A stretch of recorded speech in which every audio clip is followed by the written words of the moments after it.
Bonjour tout le monde. J'espère que vous allez bien, que vous êtes en forme avec beaucoup d'énergie positive. Dans cette petite vidéo, je vais parler brièvement, vite fait, de l'expression orale d'un commercial face à son client. C'est vite fait parce que c'était demandé par une personne. Donc du coup, je vais parler brièvement sur les grands points pour réussir cette conversation, cette communication orale face au client. Donc, d'après ce que j'ai pu comprendre, cette personne, elle a le trac, elle a le stress face à son client. Et une chose très très facile à faire face au client, déjà tout d'abord, dès que vous rentrez voir votre client, vous êtes face à lui, donc il faut se mettre dans la tête d'apprendre à respirer. Apprendre à respirer, ça nous aide beaucoup, beaucoup, beaucoup à dégager le stress.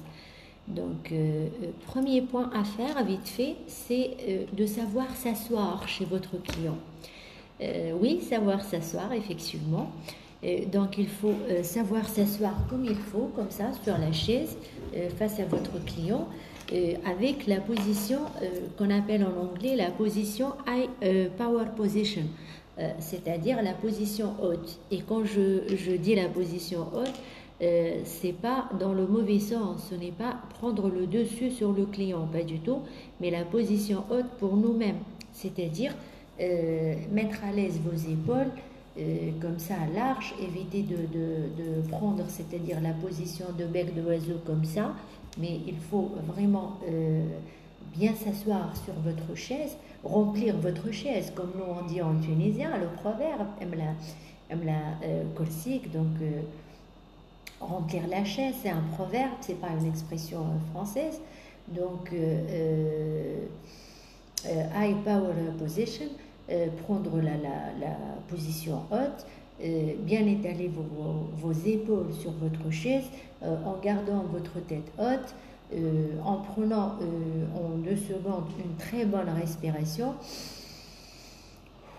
inspiration, expiration, et en mettant sur notre visage un petit sourire, sans oublier de mettre les mains sur les hanches quand on respire, et c'est de là que vous allez décompresser. Essayez, faites le test, vous allez voir, vous allez sentir en mettant les mains sur les hanches et en prenant le temps de respirer comme il faut, vous allez vous trouver à une situation dans laquelle vous vous êtes débarrassé de tout ce qui est trac, tout ce qui est stress, et vous avez pu ramener vers vous votre confiance en soi. Donc ça, c'est le premier critère. Deuxième critère, vos outils. Vous ne pouvez pas être face à votre client sans avoir vos outils avec vous. Par exemple, je prends un exemple très très simple. Vous êtes face à votre client pour un objectif qui est avoir une commande. Et j'ai pris cet exemple parce que c'est le problème de beaucoup de commerciaux. Leur objectif directement, c'est prendre une commande. D'accord, si je vais vous faire plaisir avec cet exemple, j'ai pris cet exemple. Supposons, je suis face à mon client et j'ai comme objectif avoir une commande de chez ce client. Si je n'ai pas préparé mes outils, c'est chaotique. Je ne vais pas pouvoir prendre ma commande. Donc, impérativement, il faut que j'aille mes outils avec moi. Et qu'est-ce que je veux dire par outils? Je ne parle pas de mon agenda, de mon ordinateur, de mon portable, de mon stylo, non, mais je parle plutôt de mon travail qui a été fait avant de venir chez mon client. C'est-à-dire, par exemple, j'ai préparé mon rapport hier soir, plutôt c'est pas le rapport, c'est le planning. J'ai préparé mon planning hier soir. Et il vaut mieux franchement préparer à l'avance le planning, c'est pas la veille.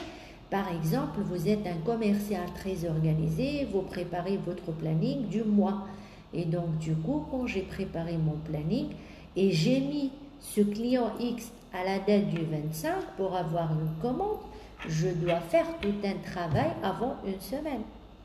Ce travail-là, il consiste à plusieurs points qui sont les suivants. Je vais passer chez lui pour dire bonjour. Pour lui, ça va lui faire plaisir. Est-ce que vous savez pourquoi? Parce que vous avez touché le côté émotionnel. Vous n'êtes pas venu ni pour avoir une commande, ni pour avoir un recouvrement. Vous êtes venu juste pour demander des nouvelles de vos clients. Et quand il va sentir ça, il va avoir plus de confiance mutuelle avec vous. Donc ce point-là, votre passage va travailler la confiance. Et ça, c'est très très important. Par contre, vous êtes passé, c'est vrai, pour lui dire bonjour, mais en même temps, il faut joindre l'utile à l'agréable. Vous allez discrètement voir s'il a du stock ou pas. Si l'on n'a pas du stock, c'est sur quel produit? S'il y a manque de stock, est-ce que c'est pour toute la gamme ou bien pour une cible de gamme précise, pour 2 ou 3 articles? Donc, les points que je vais travailler avant d'aller prendre ma commande, si mon client il est solvable, si il a réglé l'ancienne commande ou pas, si son chèque il a été débité de son compte ou bien il est au sein de notre service comptabilité comme un chèque antidaté ou bien un chèque impayé. Ça, c'est très important, ces deux critères-là, l'impayé et l'antidaté. Antidaté, c'est-à-dire tu n'as même pas besoin d'aller le voir pour une deuxième commande tant que la date n'est pas proche de versement. Donc, il faut penser à tout cela. Il faut penser s'il est solvable ou pas. S'il est solvable, est-ce qu'il a soldé la commande précédente? Parce que ça ne sert à rien de faire un volet de faux problèmes de recouvrement après et d'encaissement. C'est juste pour vendre et avoir, c'est-à-dire l'objectif des ventes, mais vous allez avoir un problème de recouvrement derrière. Donc, il faut voir tous les points de la chose avant d'aller directement demander une commande du client. Et c'est de ça que je parle des outils. Solvable ou pas, est-ce qu'il a réglé la commande précédente?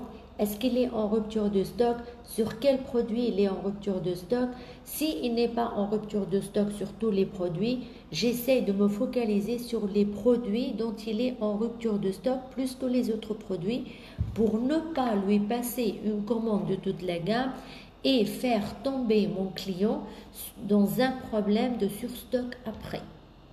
Donc, il faut voir toute la situation et la préparer d'avance avant de frapper à la porte de mon client. Ça aussi, ça te met à l'aise. Si tu as préparé ta conversation, ton discours, ton entretien à l'avance avec ton client, tu ne vas pas être stressé, tu ne vas pas avoir le trac, tu vas être assis, à l'aise, décontracté, avec toute confiance en soi, une personne capable de mener une communication orale face à son client, très très à l'aise dans les bons uniformes de la chose. Autre chose, un critère très important et que la plupart on n'accorde pas d'importance malheureusement, qui est la voix. Oui, la voix. Pourquoi je dis la voix? Parce que il y a certaines personnes qui croient que quand ils lèvent la voix et quand ils ont la voix haute et forte, ils prennent le dessus sur le client. Pas du tout. C'est faux et c'est faux et c'est faux. Et je vous explique pourquoi c'est faux. Parce que le fait de parler fort, le client va être gêné, il ne va plus vous tendre l'oreille, il ne va plus être attentif avec vous et il ne va plus être intéressé et motivé de votre discours. Par contre, il va avoir un seul sentiment: quand est-ce que cette personne va sortir de mon magasin, parce que franchement, elle m'a fait mal à la tête. Et surtout, s'il est un profil qui a le champ favorable des maux de tête ou bien de la migraine ou bien de la migraine ophtalmique, alors là, vous allez le mettre chaotique et il va attendre avec impatience quand est-ce que vous allez partir de ce magasin sans rien vous valider parce que vous l'avez bloqué et vous ne l'avez pas bloqué que lui, Vous avez bloqué votre travail vous-même. Avec quoi? Avec votre voix forte. Et des fois, le pire, la personne, quand elle s'enchaîne à parler fort, elles ne se rend même pas compte après que le fait de parler fort et de rentrer dans toutes les émotions possibles de cette forte voix, vous finissez la discussion, malheureusement, la conversation, avec une voix pas forte seulement, mais forte et aiguë, qui fait peur, qui fait mal à la tête. Donc, contrôlez votre voix face à votre client. Ça aussi, c'est un autre point. À part la voix, le choix des mots. Le choix des mots est très très important. Vous ne pouvez pas utiliser les mêmes mots, le même langage avec tous vos clients. Par exemple, je ne peux pas faire comprendre une situation précise ou bien une proposition commerciale. Par exemple, mon manager, il vient de m'appeler, il m'a proposé, il m'a communiqué une proposition commerciale de vente de flash vite fait, et c'est ça les conditions. Cette proposition commerciale, je ne peux pas la présenter à X de la même manière dont je peux la présenter à Y.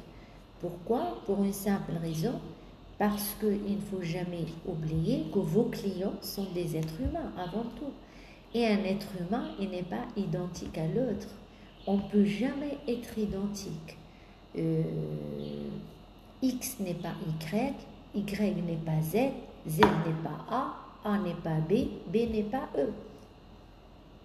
Le bon Dieu, il nous a créés, chacun son caractère, chacun son identité, chacun ses capacités de compréhension, à part que vous pouvez être face à un client que vous n'avez pas la même nationalité, vous n'avez pas le même langage, vous n'avez pas la même langue maternelle, vous n'avez pas la même culture, vous n'avez pas les mêmes traditions et coutumes, vous n'avez pas les mêmes tabous, vous n'avez rien en commun.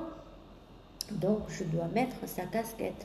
Et c'est de là que j'ai parlé dans l'ancienne vidéo qui a fait un peu de discussion chaude avec certaines du masque social. Oui, j'y tiens encore, le masque social, et personne ne peut me convaincre que le masque social n'est pas nécessaire. Le masque social, pour réussir, il est nécessaire.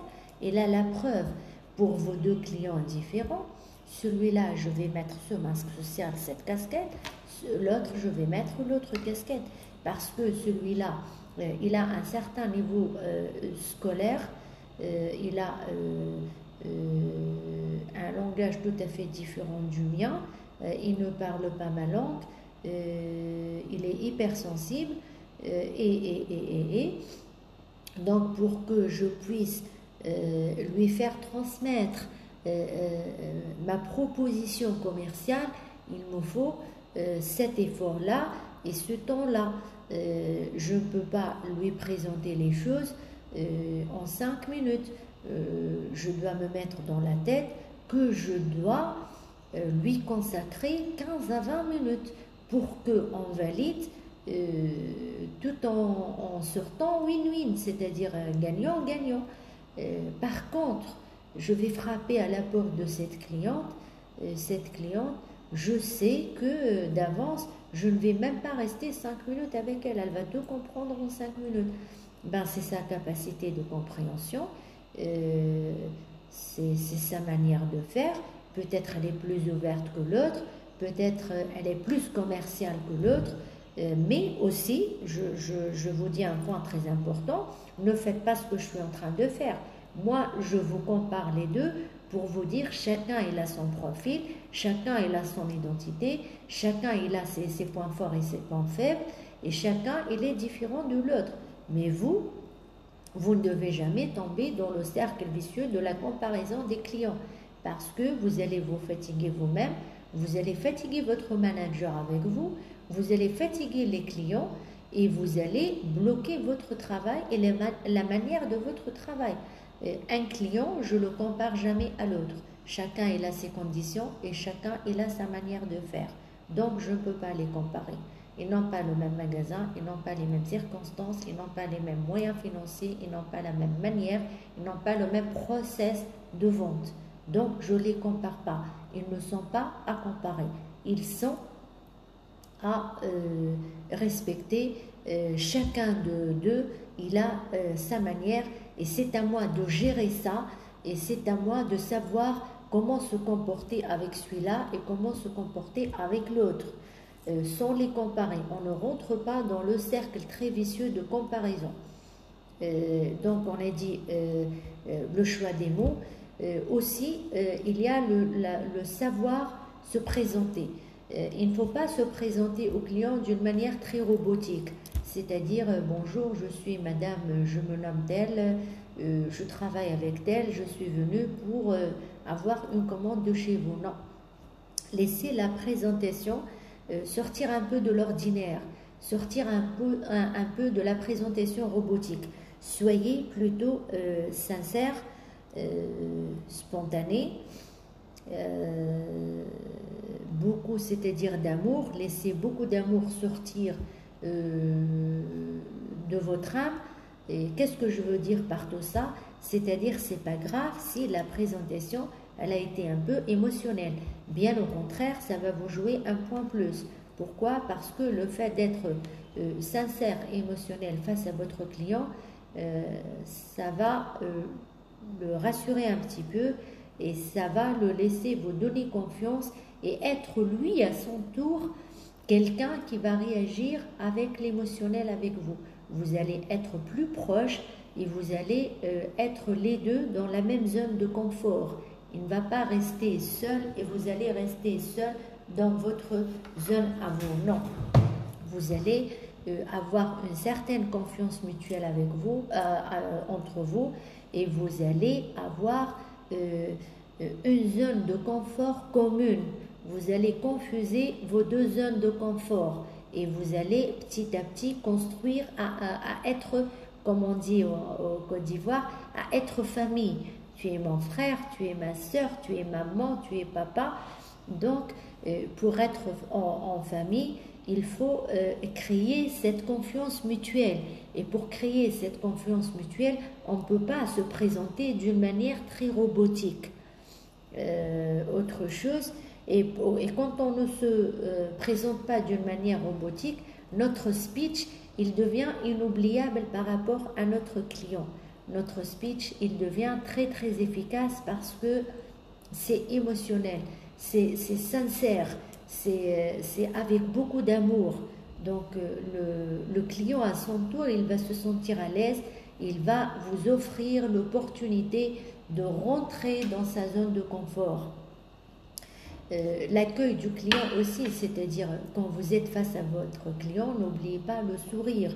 Je le dis et je le redis, même si on a des problèmes, on va parce qu'il n'y a pas quelqu'un qui n'a pas des problèmes dans sa vie, qui n'a pas des préoccupations, qui ne s'est pas réveillé un peu mal à l'aise le matin, qui n'a pas un enfant peut-être malade, il a une angine ou je ne sais pas quoi à la maison, la fille de ménage elle est partie, donc du coup plein de ménage à la maison et je ne sais pas, et j'ai des préoccupations dans ma tête. Personne n'est parfait, chacun de nous il a ses occupations, ses préoccupations, etc. Mais on doit gérer, c'est-à-dire ce n'est pas la peine de faire vivre avec moi, mon client, mes ondes négatives. Je dégage, je décompresse, je jette toutes ces ondes négatives à la poubelle avant de rentrer voir mon client à son magasin. Mon client ne doit pas sentir du tout cette gêne que j'ai à l'intérieur parce que ça ne me concerne que moi. Ça ne concerne ni mon travail, ni mon client, ni mon manager, ni mon entreprise. Personne n'est censé partager avec moi ces ondes négatives. Et il faut qu'on travaille tout le temps sur ces ondes négatives. C'est-à-dire le matin avant de sortir, pour qu'on positive le maximum, on va se dire, même devant le miroir, c'est pas grave, c'est un exercice très bénéfique.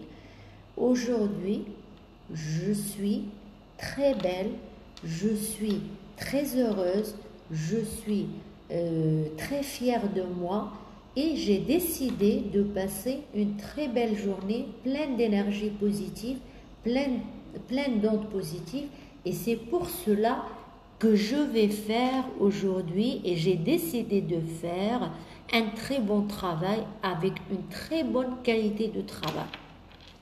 Essayez ce test, vous allez voir que vous avez jeté toutes vos ondes négatives.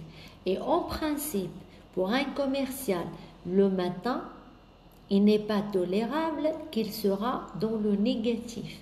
Au moins à la fin de journée, on peut dire il est fatigué, il est je ne sais pas quoi, il va rentrer chez lui, vraiment chaos technique. Et chaos technique ne veut pas dire on est négatif. On peut être fatigué physiquement, mais on essaye de travailler sur soi pour ne pas tomber dans la fatigue négative. Fatigue du corps, fatigue physique, c'est pas grave parce que on peut soigner cela. Mais ne tombez pas dans le cercle vicieux de la fatigue morale qui nous fait porter que les ondes négatives. Non, on est des gens positifs, on va rester positif et on va rester plein d'énergie positive. Tout le monde peut avoir des problèmes, mais il faut faire la part des choses. Surtout un commercial le matin, quand tu te réveilles, tu vas te dire merci déjà le bon Dieu de m'avoir donné un autre jour pour le vivre avec mes enfants, avec ma famille, avec mes proches, avec ma petite famille, avec ma grande famille, avec mes collègues de travail, avec mes clients, avec tout ce monde-là. Merci le bon Dieu. Donc déjà le matin, quand vous ouvrez vos yeux, vous avez la chance parce qu'il y en a d'autres à la même seconde, à la même minute, au même instant que vous, ils ont essayé d'ouvrir leurs yeux et ils n'ont pas pu le faire. Ils sont partis dans l'autre monde. Donc, on doit déjà être fiers de nous, le fait qu'on a une autre journée offerte de Dieu. Donc, pour conclure, votre accueil avec le client doit être toujours dans le positif. Aussi, pour conclure, il ne faut jamais agresser votre client. C'est-à-dire, même si vous avez préparé vos outils, vous avez préparé votre position assise confortable comme il faut, vous avez bien fait l'exercice de la respiration, vous avez préparé vos arguments pour avoir cette commande et malgré tout cela et tous ces efforts, vous avez échoué. Vous n'avez pas pu avoir votre commande de chez votre client. C'est pas grave, il n'y a pas le feu. La vie ne se termine pas juste par le fait que tu n'as pas pouvoir, c'est-à-dire convaincre ton client pour avoir une commande. C'est pas grave. Je conclus d'une manière très professionnelle, très sympathique avec mon client, dans les normes de l'art, en fixant un autre rendez-vous avec un autre objectif, avec un autre deadline. Et quand je prépare, c'est-à-dire mon petit travail du soir, soit mes rapports, soit je prends 15 minutes, 15 maximum, vous pouvez prendre même 10 minutes, pour faire une auto-évaluation de ma journée et une auto-critique à mes points à améliorer. Je ne vais pas jouer l'acteur de la victime, c'est-à-dire mettre dans mon rapport à mon manager, franchement, il n'est pas bien ce client, il n'a pas voulu me passer la commande, il est très agressif, j'ai pas pris la commande parce que j'ai eu peur qu'il ne soit pas seul. Non, non, non. On joue pas le rôle de la victime. Waouh, tout ce que j'ai eu aujourd'hui de négatif, c'est dû aux autres, c'est dû aux conditions, c'est dû aux mauvais clients, c'est dû, et moi. Et moi, je suis où dans tout ça? Au contraire, pour réussir, pour se lever de nos échecs, il ne faut jamais jeter nos échecs vers les autres. Il ne faut jamais mettre la responsabilité sur le dos des autres, non. Je me fais à moi-même une auto-évaluation, une autocritique. Tiens, j'ai fait ça, ça, ça, ça, ça aujourd'hui. Et malgré que j'ai fait tous ces efforts, que j'ai fait tous ces points qu'il fallait faire, mais je n'ai pas réussi à avoir ma commande. Qu'est-ce qu'il y a?